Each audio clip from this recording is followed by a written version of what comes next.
මේ ඉන්නේ marshal art සටන් කලාවේ ලෝකෙ අසමසම තරුවක් වූ බෘස්ලි.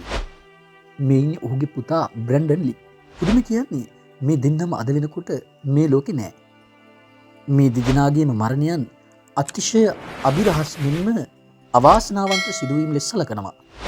පුදුමය කියන්නේ මේ දෙදෙනා ජනප්‍රියත්වයේ ඉතාමත් ඉහළ තලයේ සිටිද්දී මිය යාම. ඊළඟ කාරණය තමයි ඉතා තරුණ වයසේදී මිය යාම. තමා සිදු කළ සිනමාපට අවසන් කරන්නටත් පෙර අභිරහස් ලෙස මිය යාම. සමහරු නම් කියන්නේ මේක පිටුපස්සේ ඉන්නේ විරුද්ධවාදීන් බවයි. තවත් පිරිසක් පිළිගන්නවා මේක ලී පවුලට වෙච්ච ශාපයක් කියලා. අංක 1 බෲස් ලිට මොකද වුනේ? 1973 ජූලි මාස 20 වෙනිදා ඔහුගේ සුප්‍රසිද්ධ Enter the Dragon චිත්‍රපටය නිකුත් වීමට දින කිහිපයකට පෙර ඔහු හොංකොංෙහිදී හදිසියෙම මිය ගියා. එතකොට ඔහුට වයස අවුරුදු 32ක් පමණයි. ඔහු එකල ලෝකයේ සිටි සෞඛ්‍ය සම්පන්නම සහ ශාරීරිකව ශක්තිමත්ම මිනිසෙකු ලෙසයි සැලකුණේ.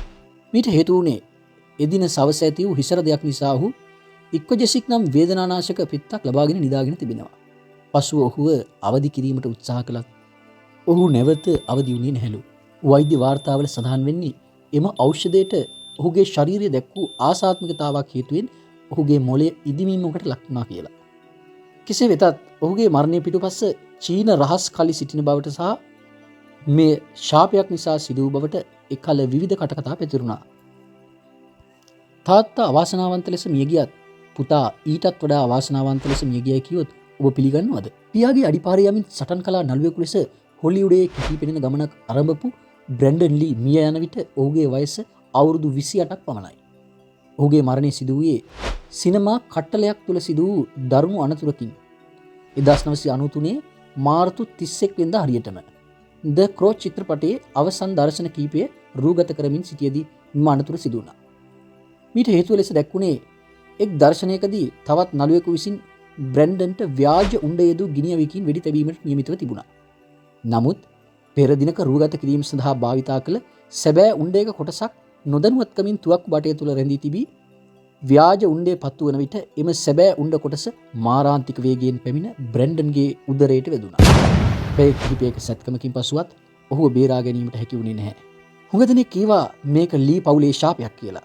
මේ අවාසනාවන්ත මරණ දෙකම එකිනෙකට පුදුමාකාර ලෙස සමාන වීම නිසා ලී පවුලට කිසියම් පරම්පරාගත ශාපයක් ඇති බවට මතයක් සමාජයේ පැතිර ගියා. තවත් පුදුමයට කරුණක් තියෙනවා. ඒ තමයි බෲස් ලී මිය යාමට පෙර රූගත කළ ඔහුගේ අවසන් චිත්‍රපටය. ඔබට මතක නම් Game of Death. ඔහු රංගපෑ චරිතය මිය යන්නේද සිනමා කටලයක් තුලදී චිත්‍රපටයක වෙඩි තැබීමේ දර්ශනයකදී සැබෑ උණ්ඩයකින් වෙඩි වැදීමේ. වසර 20කට පසු ඔහුගේ පුත් බ්‍රැන්ඩන් සැබෑ ජීවිතයේදී මිය ගියේද හරියටම අන්න ඒ විදිහටමයි.